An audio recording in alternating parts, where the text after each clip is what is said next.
First of all, just wanted to introduce myself for those that don't know me. My name is Stephen Knight. I'm the CEO and founder of Pimento. We're an independent network of 175 independent agencies and consultants who offer marketing services across 97 different marketing disciplines to ambitious brands, both here in the UK and internationally. You realised as you came onto the call that we're recording today's session, so please turn on your camera, smile and wave throughout. We will be using the little chat box at the bottom, so if you have any questions of the panel or just general points you'd like to make, please do so. We're going to try and make this as engaging and interactive as possible. Today's session is very much focused on how the economy is impacting consumer behaviour. We're going to discuss not just the ever-evolving landscape of consumer behaviour, but how brands can adapt in today's economic and political climate and how they are already adapting. We've got a fabulous lineup on our panel today. We have Adam Oldfield. Morning, Adam, who is the CEO and founder of Force24. Adam has had a long and successful career in marketing automation. Began his career in 1999 as the director and owner of Outside the Box. In 2011, he founded Force24, the fastest growing marketing automation platform in the UK. As Chief Executive Officer and Managing Director, he's driven Force24 to scale. I think today they have over 6,000 users on their platform alone in the UK, and they offer clients intelligent, easy-to-use marketing technology within the email sphere and SMS. Remember that? Annabelle Dunstan is our founder and CEO of Question and Retain. She describes herself as an anthropologist, get my teeth in again, anthropologist, or apologist, and expert in workplace culture. She's worked in marketing for Gulf Air during the Gulf War, interesting times, as MD of 3 Monkeys Communications. She grew an award-winning PR agency to £7.5 million in revenue with 75 consultants and exited that. Her clients included in those days Coke, Microsoft, and 3. She then founded Question Retain to measure employee experience, client and membership satisfaction. So really great to have Annabelle with us today. Sadly, Benji Leslie, who's the CEO and founder of Connect Management, cannot be with us. He was taken ill this morning, so we wish him well and quick recovery. And we have with us David Price, Managing Director of Grove Media. Good morning, David. As I say, David is the MD of Grove Media, an independent media planning and buying agency. He has extensive experience of the marketing and advertising sector, working at both top global networks and independents, delivering value and growth across a broad range of client portfolios.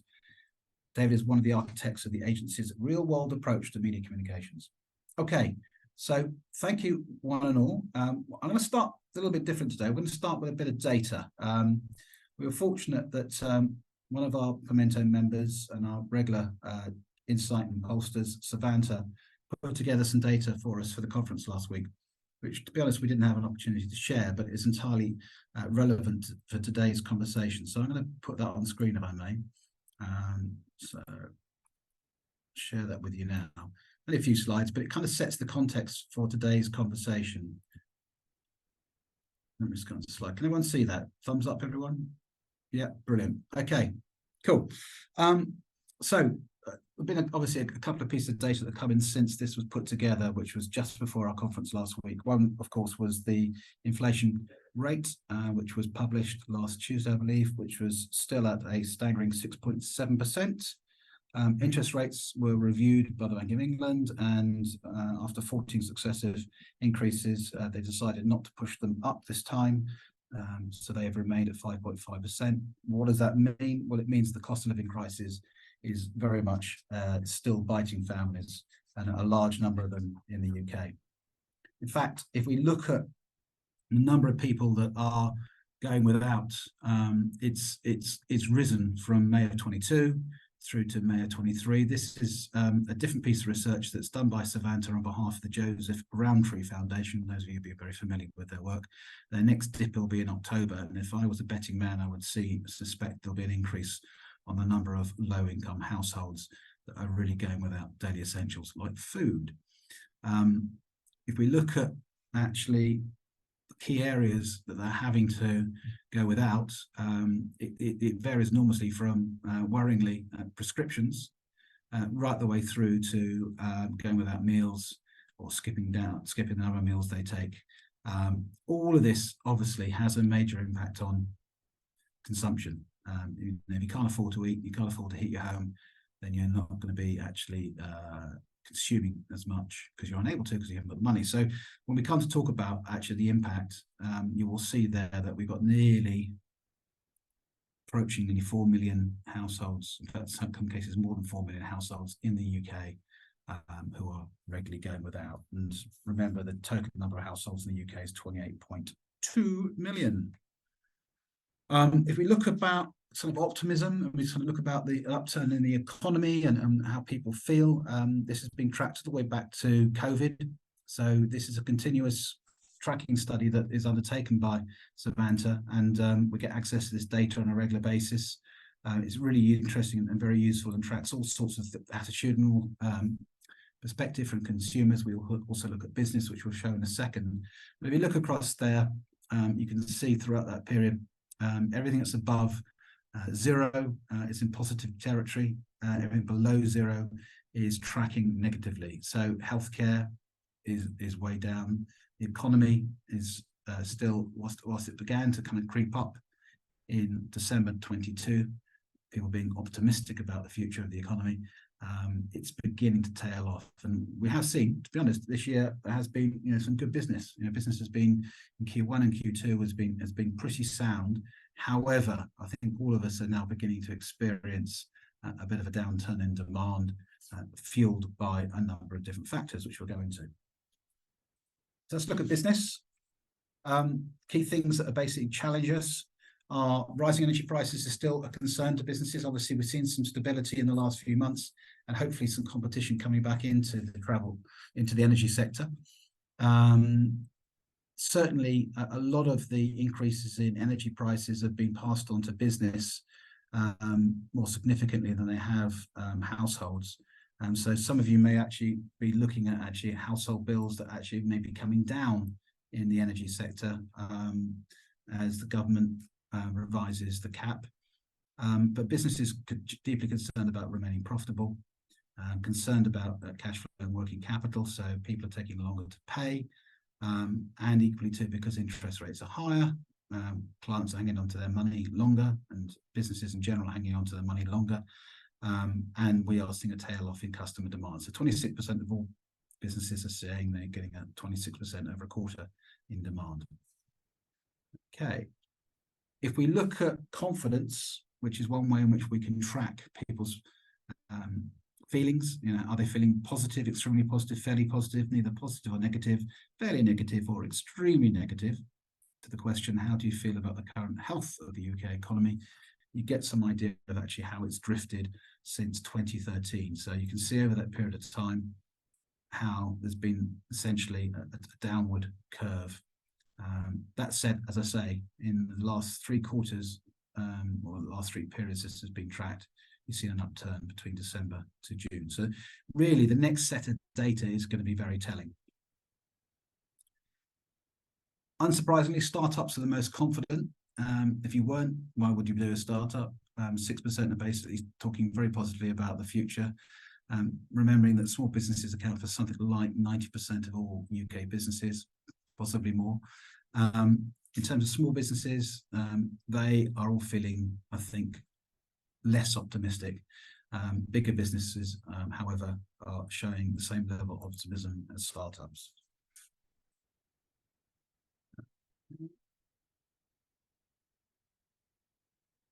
What's going on here? Larger businesses, as I said, continue to be more optimistic.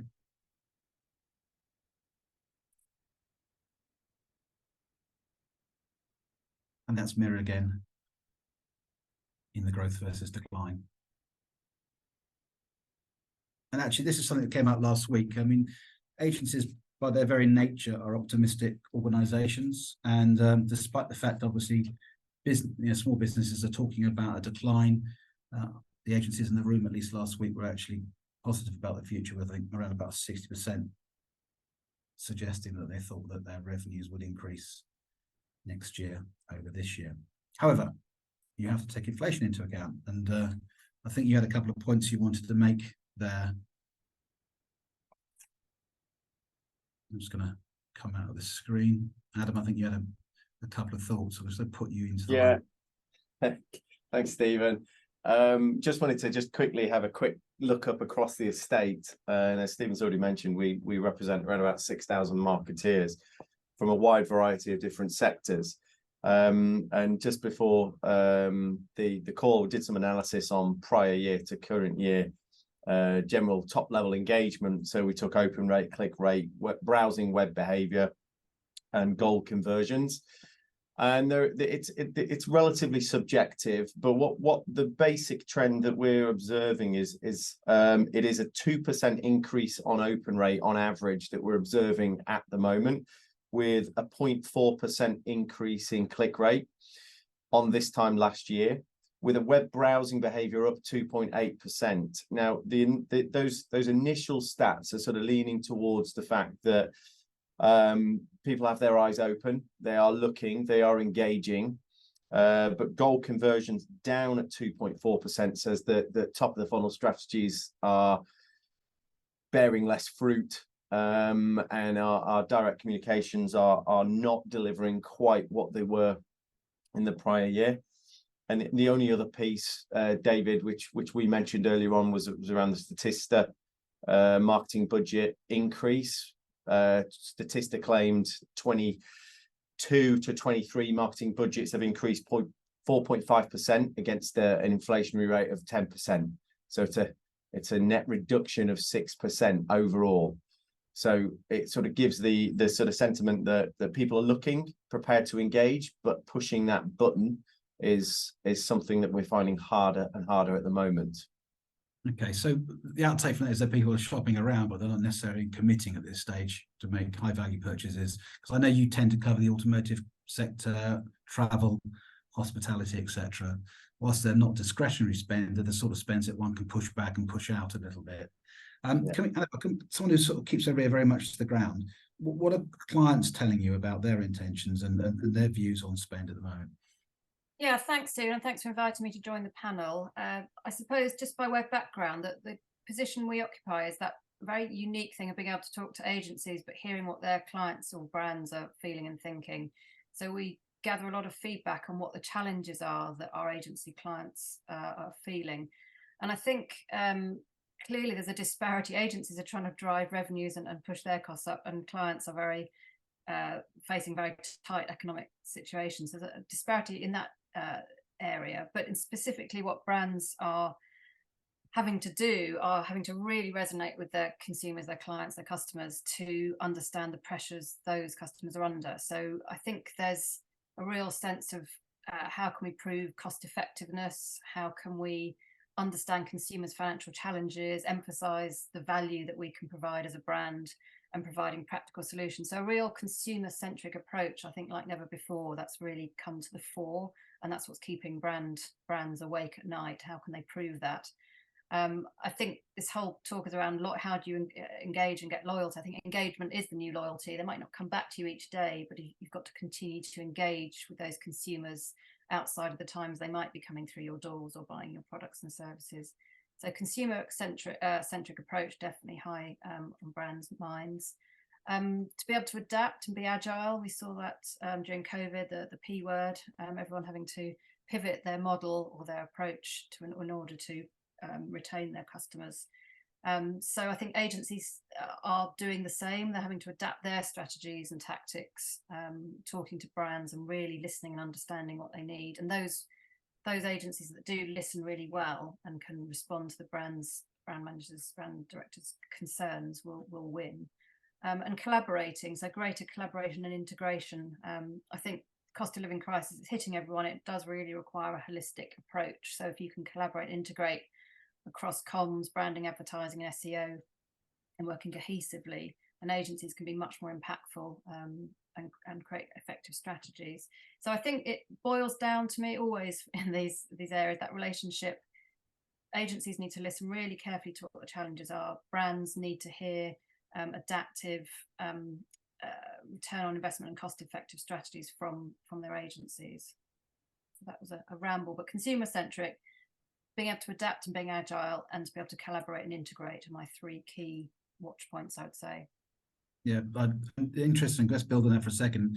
Katie Taylor, who was one of our spokespersons and ran our panel on Thursday last week at the conference, who is the customer service director and former head of marketing for Southern Water, no less, was saying that, you know, what she's looking for is grown-up conversations with agencies. It's about understanding how they can impact and help their business.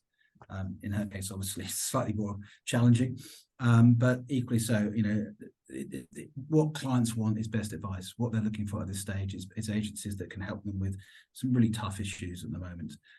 David, what's happening in terms of forecasts on media spend? What are the likes of ITV and others saying?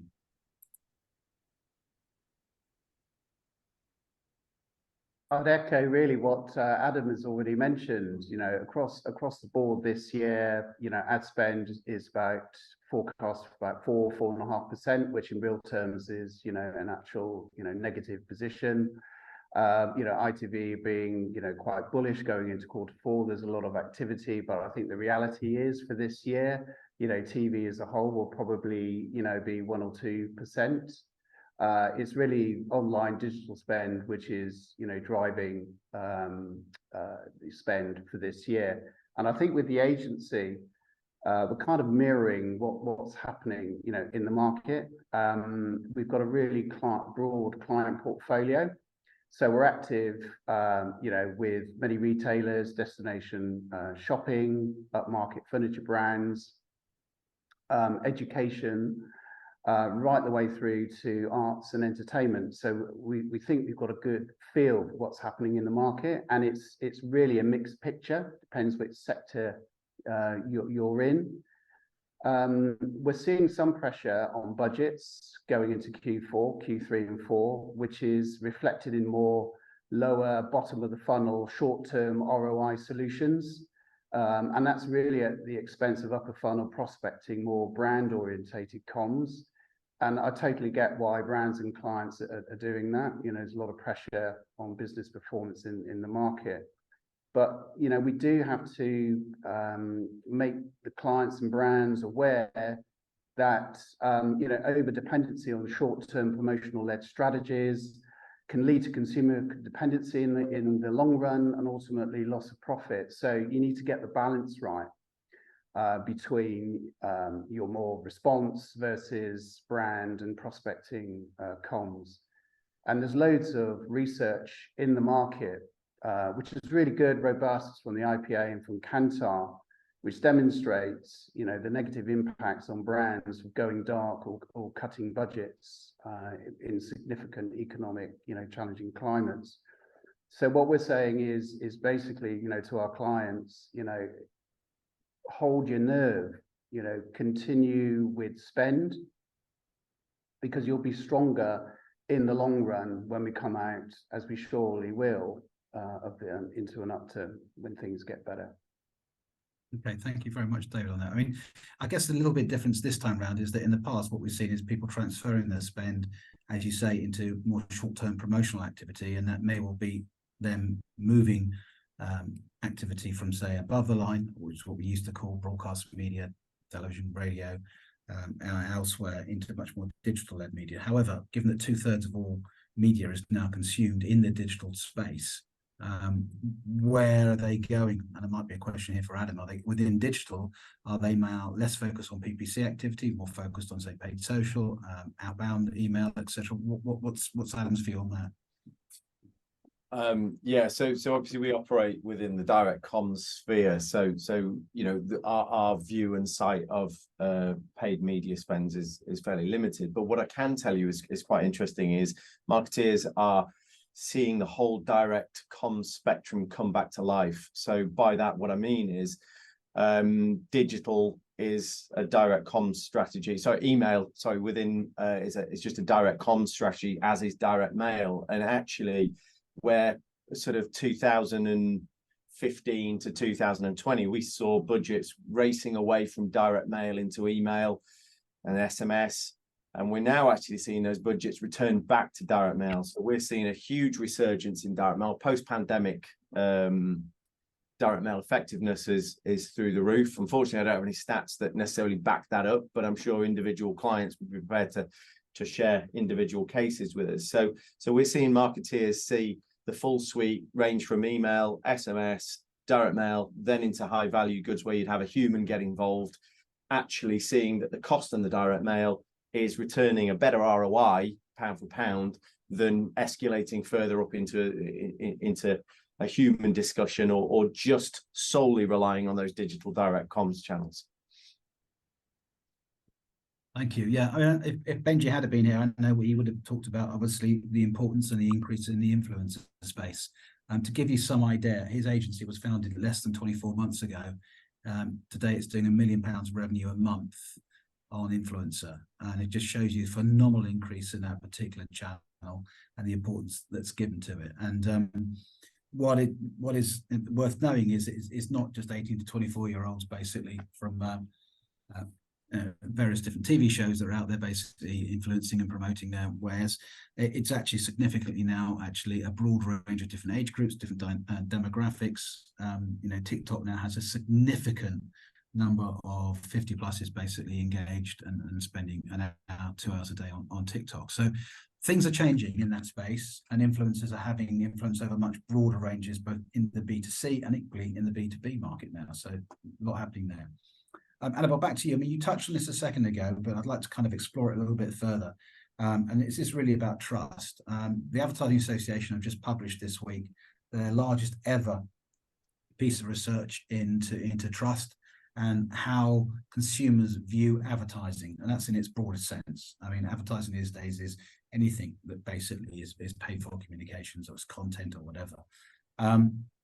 You spoke about basically how brands need to be supporting their consumers at this time, and going back to some of the activities that were clearly demonstrated during COVID. Do you have any kind of other sort of ideas or ways in which brands should be helping consumers? What sort of things should they be doing at this time?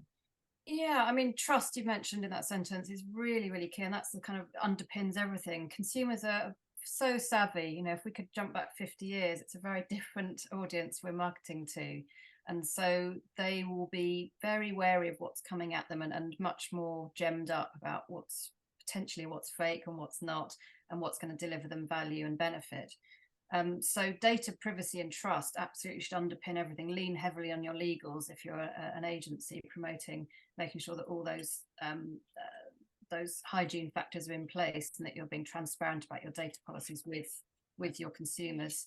I think AI and machine learning, whilst there's a kind of Marmite effect around, what's it going to do, I see it as a brilliant tool, and leveraging that to make sure that you learn from your customer data and really do personalize those experiences. I think Starbucks have been brilliant at it, offering local offers at your local Starbucks.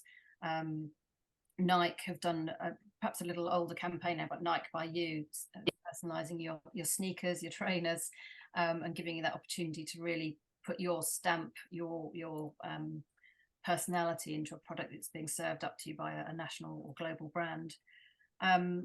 Community building, I think, is still key. People want to feel part of something. I think over time there will be a move from global to local. Well, there is already happening, global to local.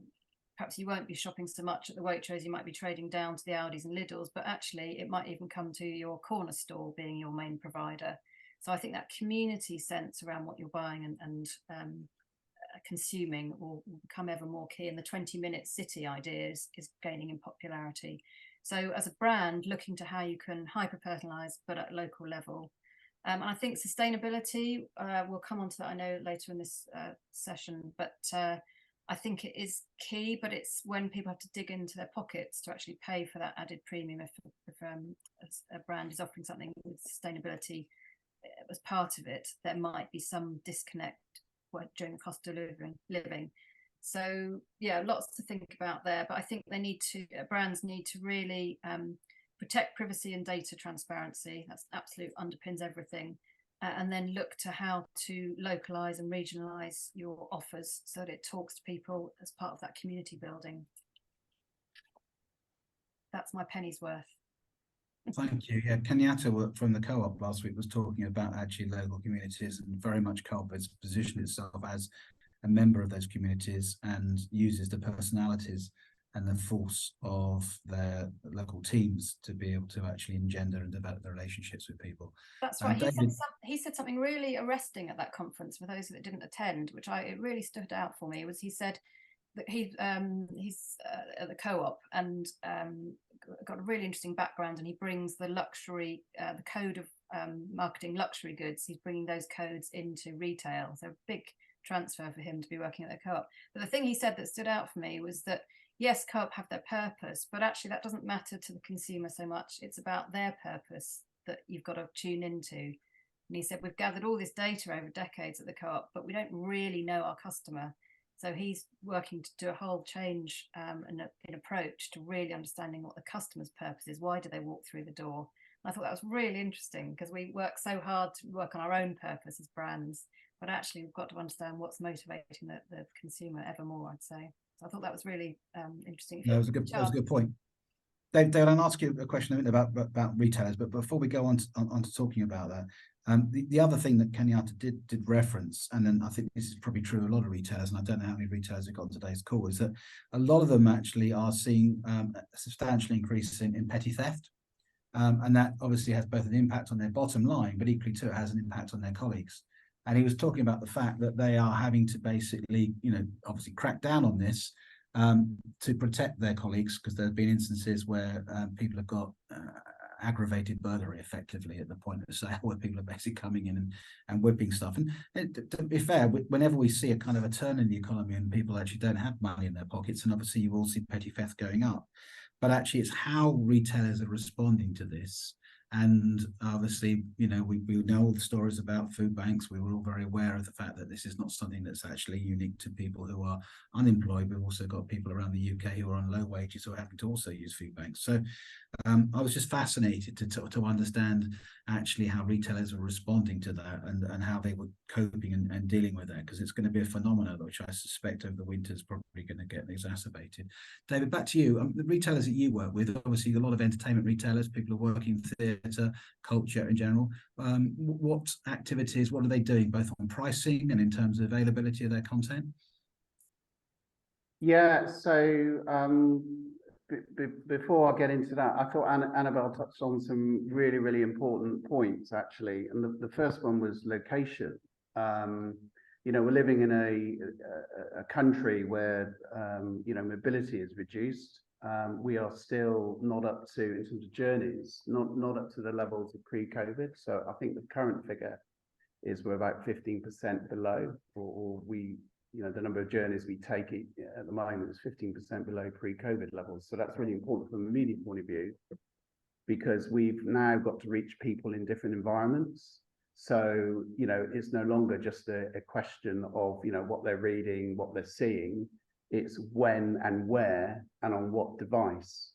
So I think as media planners and buyers, we have to be mindful of that new trend. And to be honest, I don't think it's going to go away too soon.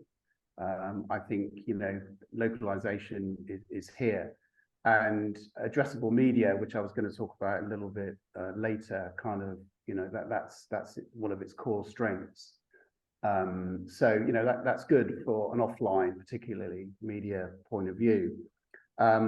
I was also going to raise, actually, this is true for retailers, whatever sector they're in. And in fact, any client really, we're in the middle of a cost of living crisis, and people's resilience to it is different. There is no universal impact right across the board, right across the population. So we really should be looking at, and again, something Annabelle touched on, tailoring messages to these particular customer segments, really understanding the stresses and strains that, their customers are under at the moment. And that goes into really kind of understanding the data that they've got, including, the first party data, is really, really important now, I think, for brands moving forward, to really engage and communicate properly, with the customer base, understand, where they can add value, and, what the consumers are after. And I think that's really, really important going forward, in this crisis. you know, you look at arts and entertainments, as we all know, you know, that sector was severely underfunded, if you like. You know, in COVID, it's come out. Last year was particularly good, but it's a sector where, especially with cost of living, discretionary spend, we're seeing, you know, being reduced. So ticket sales, you know, are under pressure. We're seeing a lot of promoters and venues concentrating on the shows that are really going to maximize their income and revenue. So, you know, that's the state of play with arts and entertainment at this point. Okay, thank you, David. Listen, I don't want this become obviously a sort of negative speak to, because I think there's lots of positives and things that we can be doing and clients can be doing to be able to actually win in this marketplace. You touched on 2 points there. One was about relevancy. So in terms of the content that you produce, the language that you use, and actually being more personalized in your communication. That plays beautifully to obviously what Adam does. And the sorts of content that your clients are publishing at the moment, the sort of tone of voice they're using, this sort of approach that they're taking to their communications, has that evolved? Yeah, I mean, it's actually it's a little bit broader than that, if I'm honest, Stephen. I mean, I think the thing is that I'd sort of urge everybody on this webinar and everybody that watches this, that relevancy is absolutely critical. If you've got nothing to say, don't say it. And we should be creating valuable conversations. And my inbox is full because marketeers don't see that as an obligation that they have. And my, you know, relevancy is difficult to achieve in an extremely high competitive world. And actually most of that, you know, those sort of competitive natures are poorly targeted and poorly timed. So really what we're observing, most marketeers now are coming to us, talking about the relevancy argument. We're talking not necessarily about the sort of traditional cohorts and segments around it, sort of explicit variables, you know, males that live in Leeds or, you know, so there's explicit segmentation, but instead it's life stage segmentation. Certainly within the automotive, that's really obvious. I've bought a vehicle, it'll need an MOT, it'll need a service, it'll need whatever. But there's also the segmentation that sort of powers the funnel as well, the marketing funnel, and marketeers recognizing that my first objective is to collect a piece of data. My second objective is to drive some awareness. My third objective is to move to some engagement. My fourth objective is this. So working segments that are enabling me to identify these people means I can serve relevant and timely comms that matter to that person in that stage. And so where I might want to say, oh, Stephen, by the way, you know, in the Starbucks example, there's an offer on in your Starbucks near your house. Great. But actually what I want to do is talk to you about the fact that your car is 3 months out from MOT right now. And that kind of messaging has got a commercial driver and has got an immense amount of value to you. So, you know, I don't see that as a pain. I see that as a, oh, crikey, thanks for reminding me. So if we can see business communications that should be value-led and everything is driving that value, moving away, yes, of course, we've got to go to the cohort segmentation, the explicit segmentation, but then further breaking that down into this funnel stage, what I would like you to do or what the next action for you is going to drive value into my inbox. And my dream is one day, you're only going to email me because you've got something good to tell me. That's my dream. And that's where I think that we can get to as marketeers. But we have to, everybody on this call has to buy into that same dream, and every marketeer for that to become a reality. So I think I've probably covered lots of different answers there, but no, I mean, that's all sound points in good times or bad times, isn't it? It's about remaining relevant and being highly attuned to actually how your communication lands and the environment it's in, which kind of takes me to my next question, which is actually, if we think about traditional Christmas campaigns and the likes of John Lewis, Waitrose, Sainsbury's, Boots, M&S, etc., one can only imagine what their communications are going to look like in 6 weeks' time. I mean, they're at the final stages of, no doubt, kind of editing whatever they've created and designed back in February for a marketplace that's going to be very different when it lands at the end of October and beginning in November. I'm just excited to understand how those retailers are going to respond to their consumer base and offer up them something different this Christmas in light of where we are as an economy. But we'll have to take some bets on that and see what happens. You mentioned earlier on, Annabelle, about sustainability, and it kind of seems to be kind of a rich person's plaything, in the sense that actually you can only afford to be sustainable when you can afford to be sustainable. And the reality is, we've seen obviously government pulling back this last week in some of their sustainability, not targets, but actually in terms of dates by which we have to conform to achieve the 2030 pledges that we've made. How do you think that, if government is basically doing that, what's going to happen at the consumer end? Are consumers, I feel that consumers are probably more concerned than actually government appears to be on the environmental issues and other sustainable actions. But as you say, if they can't afford to do it, they're not going to do it. Yeah, I live in very green Brighton, so clearly there was an outpouring of frustration at that announcement. But it's until we have to put hand in pocket, it's and I'm not conservative by any means, but it's when we have to pay that I think there might be some pullback from that outrage. So having to replace your boiler or having to only buy an electric car, because that's kind of in the distance, it's away, it's easy to kick back against something that's been announced, but that's a whole political debate. But in terms of understanding what the consumer's feeling and thinking, when I come at it from a workplace culture, and those businesses or brands that aren't putting sustainability high up on their agenda will be missing a trick for the next round of recruitment. I did look at Savanta data, and I can see that the sustainability challenge is trumped by everything else. So energy crisis and being productive within the business. I think only 15% said that being sustainable was a challenge. And that is interesting. I think that has dropped down the order with the cost of living crisis. But from a talent perspective, in terms of attracting people who want to work for a business that's got a positive workplace culture, then sustainability will be at the core of that. And I don't think that will change. And for personal growth, I think organisations committed to sustainability, it allows people to develop and grow in an era when we do need to be saving the bloody planet, putting it bluntly. So any businesses that don't have that as part of their going forward and communicating that to their consumers will not be the winners in a decade or so, I'd say.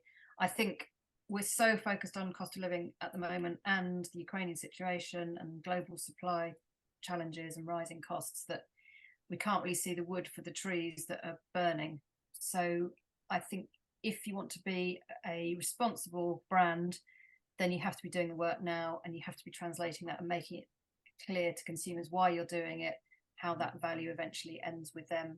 So yeah, I'm quite passionate about that. I'm pink in the face thinking about it. But yeah, the world is on fire.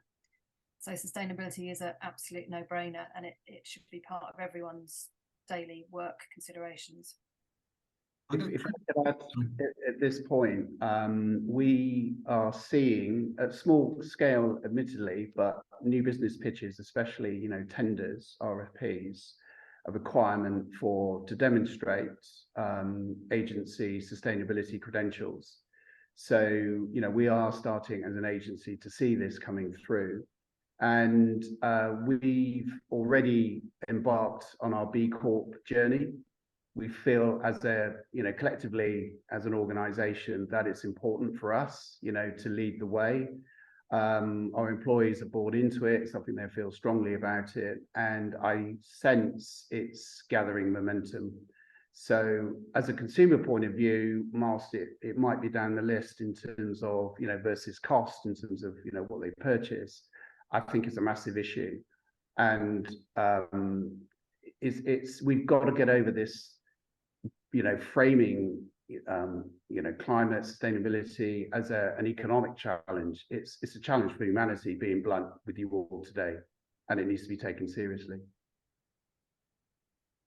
The next question I got is I'm either going to land this really wrong, and if I do, I apologise. It's not my intent. But I think it's actually quite interesting. We're going to talk about kind of the Budweiser campaign, which has been branded by many publications as kind of their woke campaign, and how it ended up basically causing them, I think, a 50 billion drop in market value. They're not alone. A lot of brands have attempted basically to appease and actually appeal to a broader audience and a defined audience by adjusting their communications and trying to reach out and be more sensitive about how they discuss and talk about their brands. But that has appeared to have had quite a lot of a backlash and a negative impact on their sales performance. In an economy like this comes back to me to relevancy. And I think actually it doesn't much matter what you're talking about, as long as you're relevant to actually how consumers are feeling at this particular point in time. But it does clearly demonstrate to me that if you take either a all-out single-focused sustainability agenda, or you want to try and target a particular community through your communications which doesn't sit comfortably with your customer base, you are going to get a response. And it's something that actually I don't think brands can afford to do in this particular moment in time. But at the same time, they do have social responsibilities, and they do have, LGBT responsibilities and so on and so forth. It's just a question of, I guess, how you include that in your communications mix and where you're best placed to do that. So that was kind of a general point. If anyone would like to pick up on that, then and please do. If you would rather not, then I could completely understand, because as I say, I wanted to raise it because I just think actually it's something that's been discussed and has been in the media quite a lot recently. Can I add a 2 cents on that very quickly? I think it's very dangerous for a brand to align too closely with the issue du jour. And I'm not, please don't think I'm belittling climate change by saying that. I'm simply saying that my proposition is very clear, and as a brand, I have sustainable connotations, and that's my responsibility as a responsible business owner. But it's not really the thing that my customers want me to lead on. And I think it's very important that we do not lose sight of that. And Budweiser's approach was to create debate.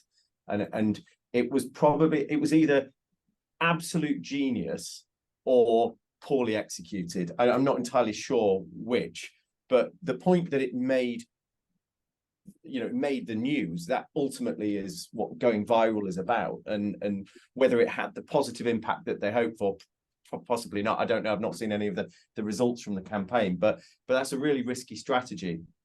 And I think really for me, when we talk about innovation and how we as a brand can innovate, actually one of the things, it starts at home. I don't represent Budweiser or brands like Budweiser. I represent brands like the people that are on the call, the agency owners, or the brands that are within the UK, operating within the consumer base that they've got. We need to get back to first principles. We all too often watch marketeers that are flooded with way too much bureaucracy, way too much execution cost, time, and actually what our consumers need us to do is get back to the reason we got into marketing in the first place, and that's building great content that aligns with people's needs.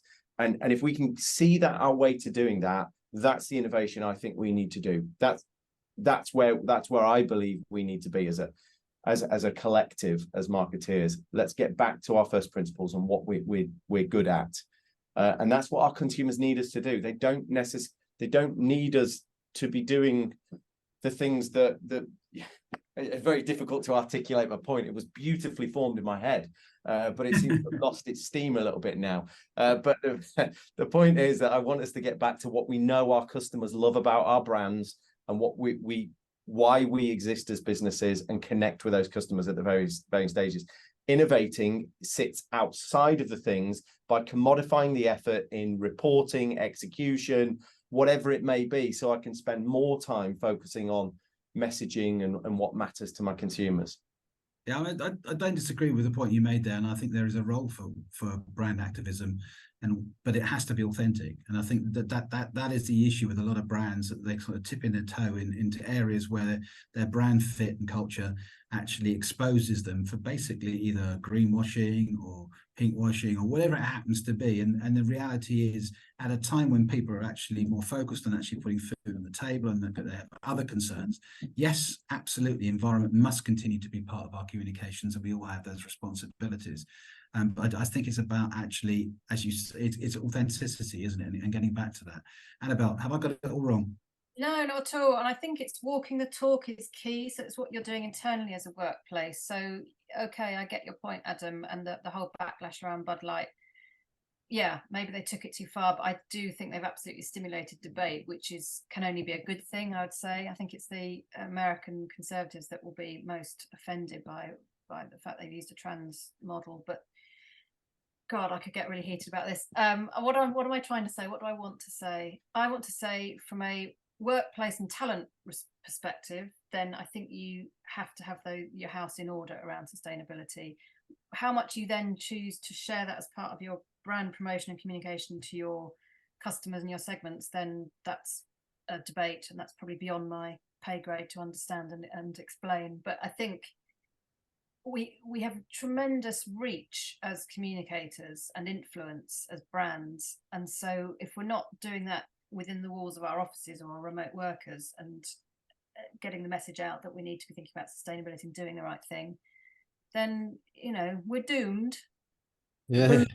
So, Mark, I think you've got a question. Mark Joy. Well, I've got a point of view, I guess. Without going into a long story about what I now do, it is slightly different from what I used to do, but it is in the sustainability sector.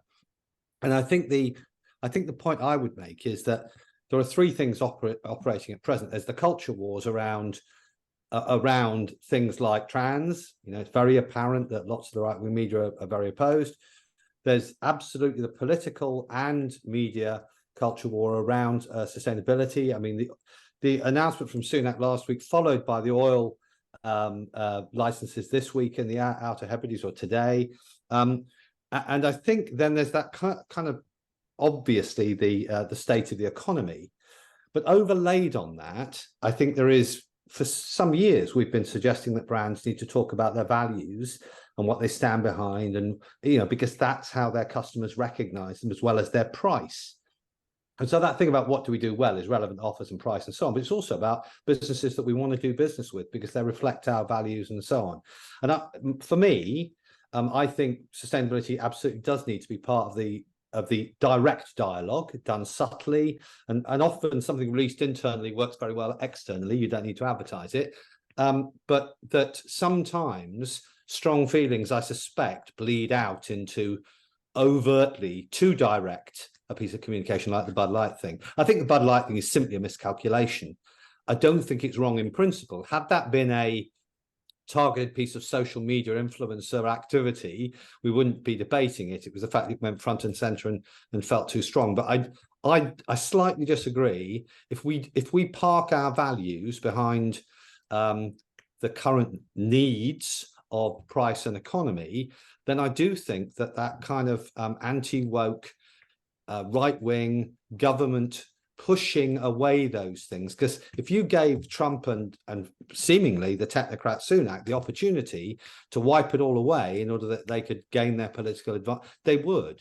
So I do think we have to be careful that we don't just park it in the interests of it not getting messy occasionally.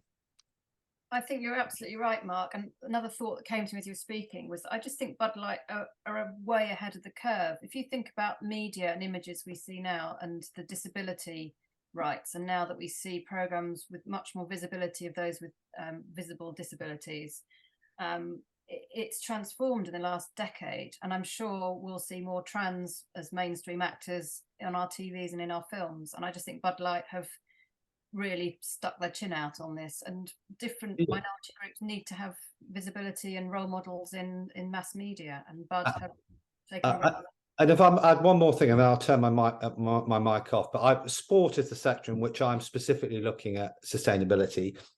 And actually there's a really interesting thing about women's sport in particular, which has been 10 years ago when I worked in a big sports agency, was so background, straightforwardly on commercial grounds, right? Just couldn't sell it for anything.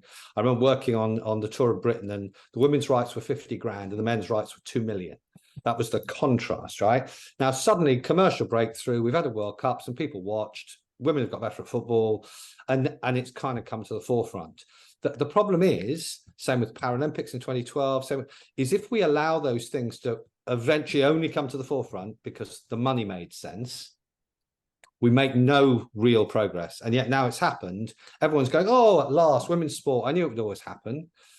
But we waited for the money to make sense for that to actually happen. Now, all those greedy buggers who wouldn't sell the rights 10 years ago are now all over them. And you can see some sport, England hockey only have a women's team that's sponsored and the men's team is not sponsored.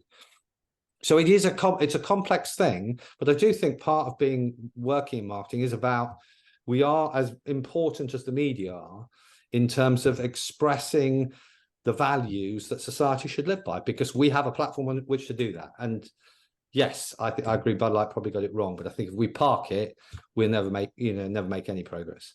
No, to be absolutely clear, I was suggesting that I just think where we are at the moment is that actually inevitably brands are having to almost put some of that on the back burner as they focus on trying to drive some revenue in a tough economic environment. And I suppose and equally too, I worry about brands trying to buy these values in order to try and appeal to a new audience, because it just doesn't sit authentically, and then they get found out. I mean, this goes back to kind of my next question, which is around innovation, and thinking a little bit about actually in a marketplace like this, how do brands innovate just in terms of what they do? I mean, we've always talked about, necessity being the mother of invention, and when you've got your back against the wall, that's actually when innovation happens. We saw it during COVID. Hopefully, brands are now responding both in terms of their products, their communications, their value, and et cetera, et cetera. Has anyone got any live examples, and by that not just the panel but everyone on this call, of brands that you think are actually making a difference in these economic times? And anyone for that?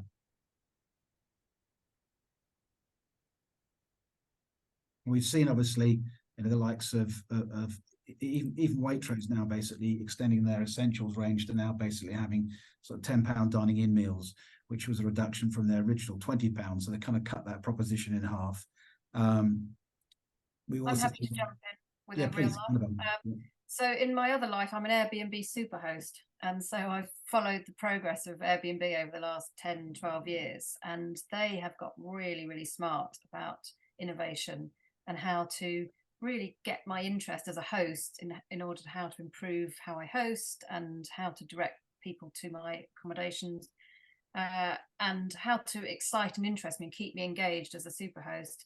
And I hear from my guests that come that they too have had hyper personalized emails that really talk to them about their travel preferences and their experiences when they're in those cities or places they've gone to stay. So I say Airbnb is an absolute leader in this. They're obviously facing some challenging times with regulation in some cities to put them back, but I'm sure they're going to use that as an opportunity and be fleet of foot. So anybody wanting a case study on Airbnb, I would certainly join up and have a look at how they approach and deal with their customers. I feel fiercely loyal to them as a brand as a result, and wouldn't consider using any other platform in order to let my accommodation. So they're a force for good.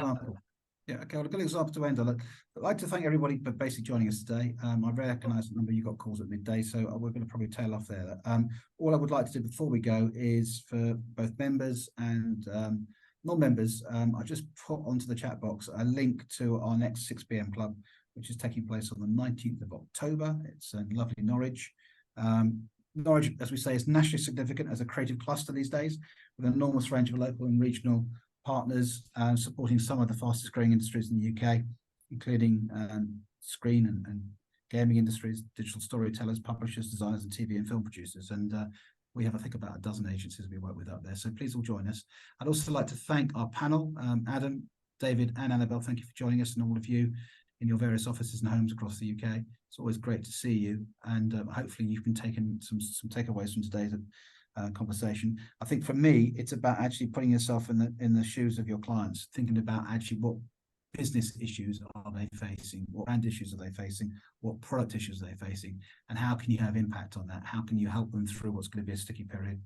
And also remaining very positive. I mean, the great thing about the independent sector is we're all infinitely able to move our model rapidly to be able to actually vary what we do and how we do it. And I think now, I think we need to obviously recognise that it's now time for us to be creative in our own response to this challenging marketplace and take the opportunities to grow our business. Equally to always remember that when times are tough, clients still need to spend, but they just tend to spend less, and they tend to spend it with other agencies. So you'll see hopefully a flurry of pitches over the next few months, and hopefully independent agencies will benefit more than the others. So thank you once again. And if you were wondering whether or not Adam was actually in his sauna, don't worry, it's not. That is genuinely his office. and David's got the posh version of the same thing. So only Annabelle is basically in her beautiful pink environment there. The rest of us are sitting in saunas. There you go. Have a lovely day, everyone, and thank you very much for joining us again. Cheers. Bye-bye. Thanks a lot. Bye-bye. Thanks, guys.